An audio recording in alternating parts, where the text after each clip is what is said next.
आवाज दो सरकार को, अभी तो नहीं अंगड़ाई है, आगे और लड़ाई है, अभी तो नहीं अंगड़ाई है। आगे और लड़ाई है। राजस्थान की राजधानी में शहीद स्मारक पर किस्सा कुर्सी के खलनायक धरने पर बैठे हैं, सचिन पायलट धरने पर बैठे हैं। ये किरदार है, ये सरकार जिस दिन पैदा हुई थी उस दिन किस्सा कुर्सी का प्रारंभ हुआ था।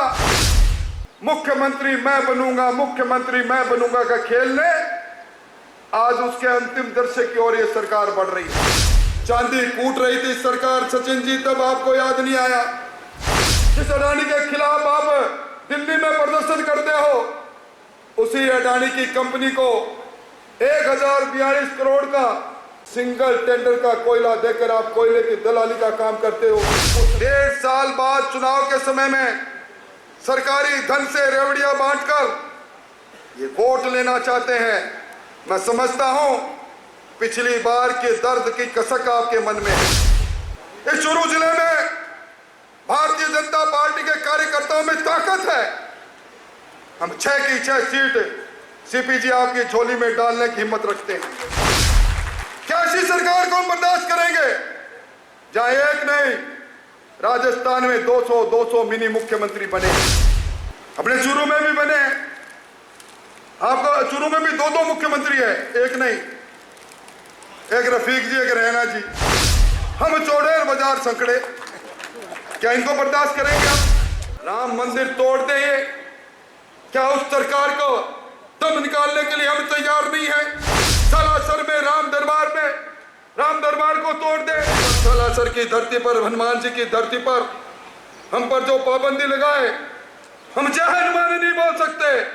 क्या इस सरकार को हम बर्दाश्त करेंगे? बोले तेरी पूजा करूं, ऐसा दे मुझे सासरा, बींद चाहे कैसा ही दे सुसरा दे डोटासरा। इस चूरू की सरजमी पर जब कभी भी आया, सरकार में मंत्री के रूप में आया, सरकार से प्रताड़ित होकर कृष्ण जन्मभूमि की यात्रा करके आया, उप मुख्य सचेतक से लेकर आज प्रतिपक्ष के नेता तक की इस अलग अलग भूमिका में जब कभी भी मैं आपके सामने आया, आपका प्यार, आपका अनुराग, आपका अपनत्व मुझे हमेशा मिला। और इसीलिए मैं दुनिया को कहता हूं ये चूरू जिला मेरा पहला प्यार है। मैं आपके उपकार को भूल नहीं सकता और मुझे कोई गुमान भी नहीं है। मैं धन्यवाद देना चाहूंगा हमारे नवनियुक्त प्रदेशाध्यक्ष जी को। इन्होंने एक बात कही कि अब कभी व्यक्ति परक नारे नहीं, पार्टी का नारा लगना चाहिए। हमारे नेता, विश्व के सबसे लोकप्रिय नेता नरेंद्र मोदी जी का नारा लगना चाहिए। और इसीलिए मैं कह रहा हूं, मुझे गुमान नहीं कि मैं प्रतिपक्ष का नेता हूं। हां, मुझे अभिमान है, मुझे गुमान है कि मैं एक ऐसी पार्टी का कार्यकर्ता हूं जो विश्व की सबसे बड़ी लोकतांत्रिक पार्टी है। मुझे अभिमान है, अभी मॉर्निंग कंसल्ट एक एजेंसी है, वो रेटिंग करती है दुनिया में सबसे लोकप्रिय नेता कौन। उस मॉर्निंग कंसल्ट की रेटिंग में इस बार फिर पूरी दुनिया में सबसे लोकप्रिय नेता नरेंद्र मोदी जी का नाम है। मुझे अपमान है मैं उस पार्टी का सदस्य, मुझे अपमान है मैं उस पार्टी का कार्यकर्ता हूं जिसका जिक्र अभी सीपी जोशी जी ने कहा। धारा 370 हो 35 से जो भारत के माथे पर कलंक था, बरसों से नारा लगा रहे थे, जहां हुए बलिदान मुखर्जी वो कश्मीर हमारा है। और आज हम कह सकते हैं, जहां हुए बलिदान मुखर्जी वो कश्मीर हमारा है, वो सारे का सारा है। इस बात की को पूरा करने वाली पार्टी का मैं कार्यकर्ता हूं। हाँ, मुझे अभिमान है, मैं उस पार्टी का कार्यकर्ता हूं जिस पार्टी के नेता ने 2024 तक कोई गरीब बचे नहीं जिसके सर पर छत नहीं हो, प्रधानमंत्री आवास योजना बनाई।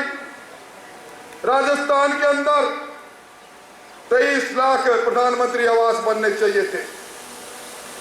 हमारे चुरू जिले में भी बहुत से लोग इसलिए वंचित हो गए सीपी जी कि सरकार ने जब PMAY प्लस चलाया, प्रधानमंत्री आवास योजना प्लस पर चलाया, उसमें डेटा इन्होंने गलत भेजा या भेजा नहीं। मुझे अभिमान है, मैं उस पार्टी का सदस्य, मुझे अभिमान है। बिना मांगे किसी ने मांग नहीं की। हिंदुस्तान के 10 करोड़ से ज्यादा किसानों के खाते में 2 लाख करोड़ रुपया प्रधानमंत्री किसान सम्मान निधि का जो बिना मांगे सरकार भेज दे, मैं उस पार्टी का कार्यकर्ता हूं। भाइयों, यह आज हमारी जन आक्रोश सभा है और अभी सीपी जोशी और घनश्याम जी की अगुवाई में हम इस सभा के बाद जिला कलेक्ट्रेट पर कूच करेंगे, हम वहां ज्ञापन देंगे। जब मैं जन आक्रोश सभा को संबोधित कर रहा हूं, ठीक इसी समय राजस्थान की राजधानी में शहीद स्मारक पर किस्सा कुर्सी के खलनायक धरने पर बैठे हैं, सचिन पायलट धरने पर बैठे हैं। ये किरदार है, ये सरकार जिस दिन पैदा हुई थी उस दिन किस्सा कुर्सी का प्रारंभ हुआ था। मुख्यमंत्री मैं बनूंगा, मुख्यमंत्री मैं बनूंगा का खेल ने आज उसके अंतिम दृश्य की ओर ये सरकार बढ़ रही है। मुझे अफसोस इस बात का है, सचिन पायलट जी 19 महीने तक सरकार में उप मुख्यमंत्री रहे।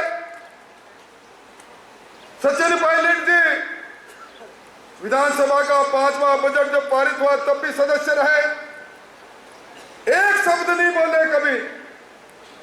और आज जब अपनी ही सरकार को ललकारना था, जब अशोक गहलोत जी की सरकार के जड़ों में तेजाब डालना था, तो कंधे का सहारा लिया है पूर्ववर्ती सरकार के भ्रष्टाचार का। शायद वो भूल गए माथुर आयोग बना था, उसका असर क्या हुआ।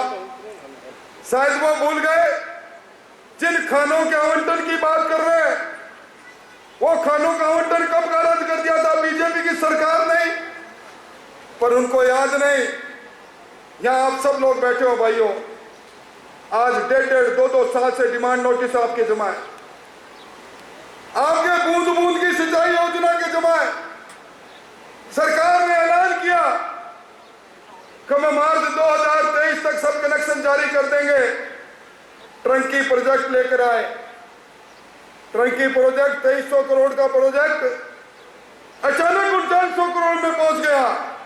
6 बार टेंडर की शर्तों को बदला, चांदी कूट रही थी सरकार। सचिन जी तब आपको याद नहीं आया, आपको तब याद नहीं आया जब अशोक गहलोत की सरकार उसी अडानी जी को, जिस अडानी के खिलाफ आप दिल्ली में प्रदर्शन करते हो, उसी अडानी की कंपनी को 1042 करोड़ का सिंगल टेंडर कोयले का, राजस्थान निर्माण के बाद सबसे महंगा कोयला 18,000 रुपए मैट्रिक टन के भाव से सिंगल टेंडर का कोयला देकर आप कोयले की दलाली का काम करते हो।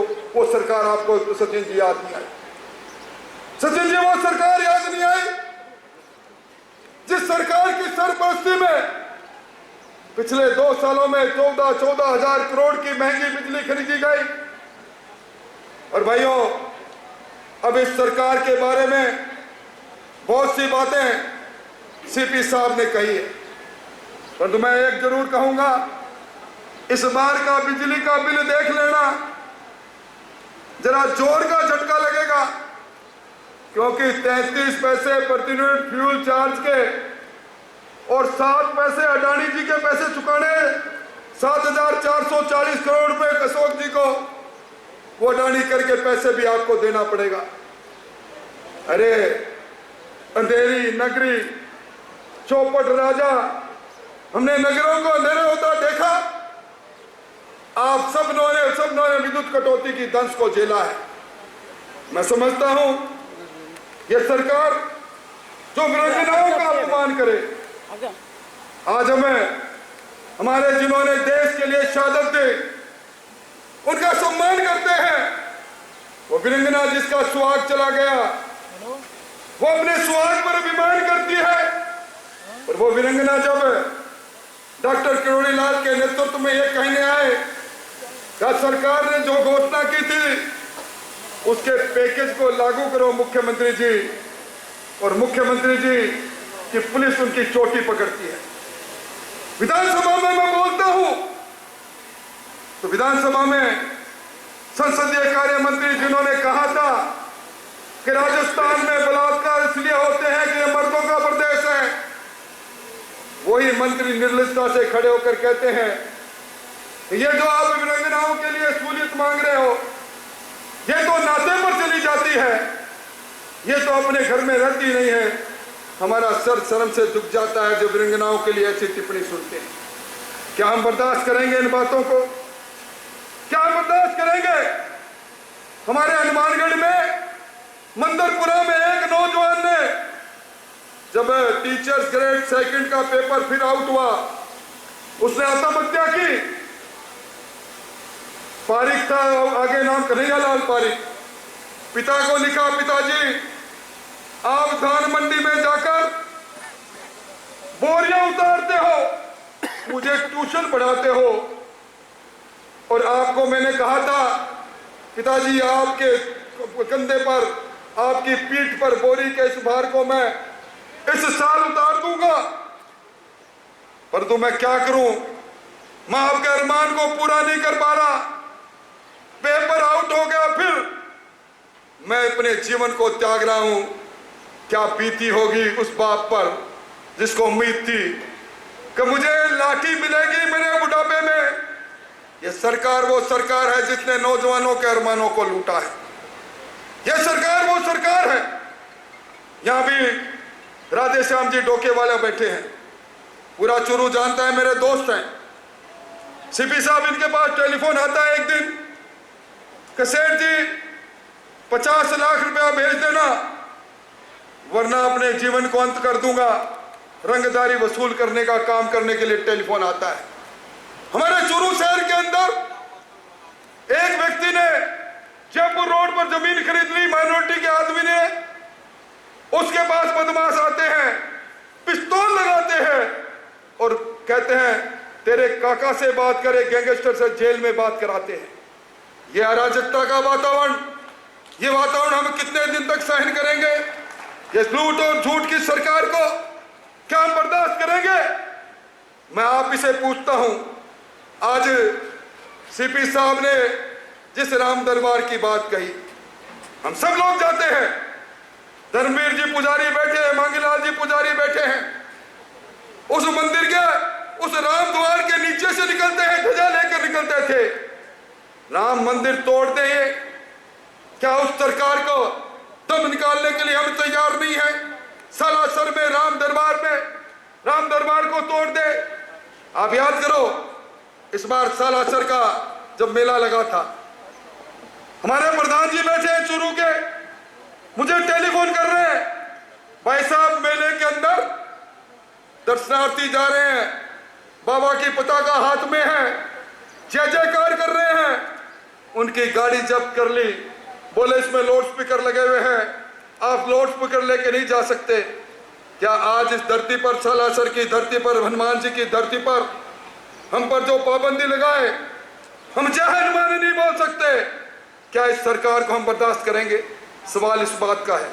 इसलिए भाइयों, मैं तो आपसे ये निवेदन करने आया हूं, ये सरकार, अब इस सरकार को याद आई है 24 तारीख से महंगाई राहत कैंप चालू करेगी सरकार।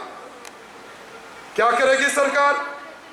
इन्होंने पिछली बार कहा था हम महिलाओं को, चिरंजीवी परिवार से जुड़ी महिलाओं को स्मार्ट टेलीफोन देंगे। अब कह रहे हैं अगस्त में देंगे। अन्नपूर्णा की किट देंगे, मई में देंगे। इन्होंने बजट में घोषणा की थी 1.5 साल बाद चुनाव के समय में सरकारी धन से रेवड़ियां बांटकर ये वोट लेना चाहते हैं। मैं समझता हूं पिछली बार के दर्द की कसक आपके मन में है।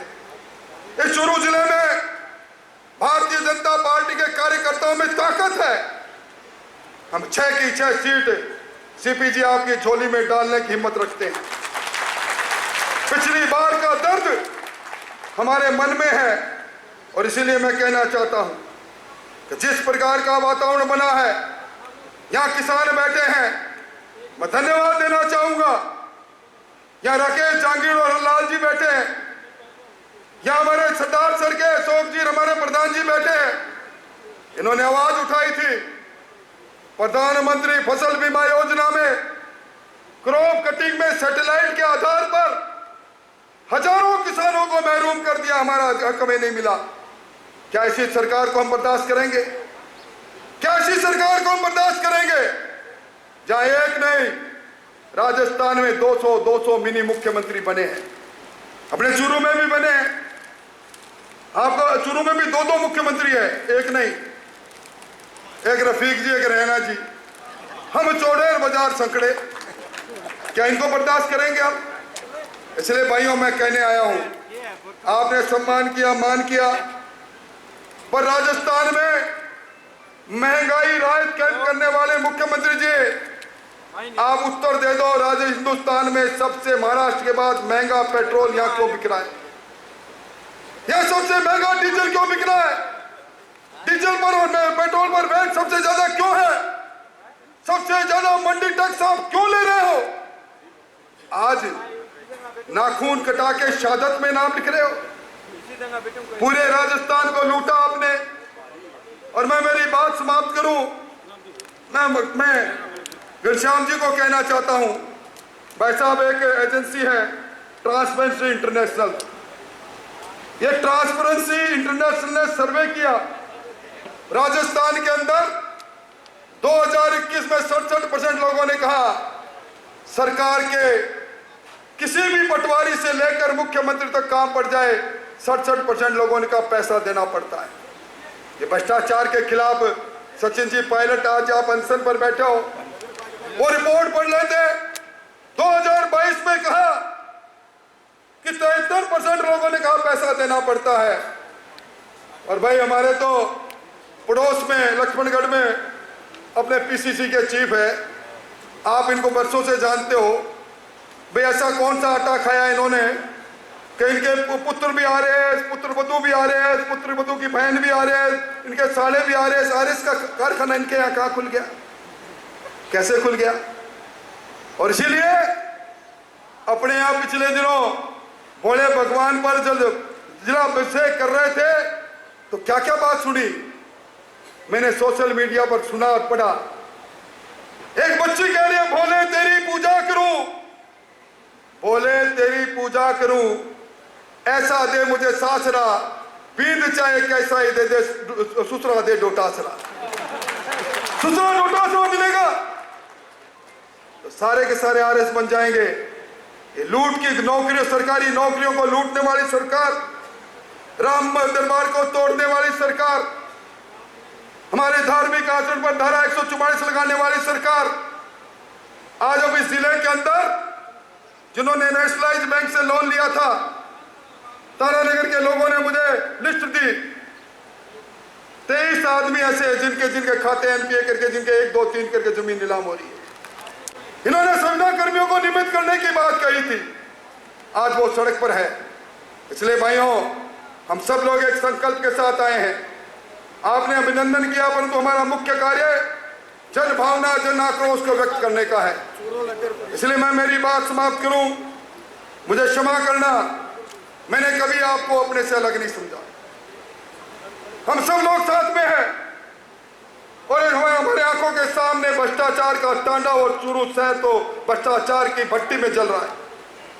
चूरू नगर परिषद के अंदर जिस प्रकार का भ्रष्टाचार हमसे छुपा हुआ नहीं, इन सब बातों का उत्तर देने के लिए आपको सीपी जोशी जी, घनश्याम जी की अगुवाई में सबको जिला कलेक्टर तक चलना है। एक आदमी भी जो मुझे मानता है, जानता है, मेरा रिश्ता कोई नेता का रिश्ता नहीं है। हम साथ जिए हैं, साथ मरे हैं, साथ रहे हैं। आप सब लोग हमारे साथ चलेंगे। और मैं चूंकि आप में से ही एक हूं, इसलिए मैं नारा लगाऊंगा, आवाज दो। आप कहेंगे हम एक है। आवाज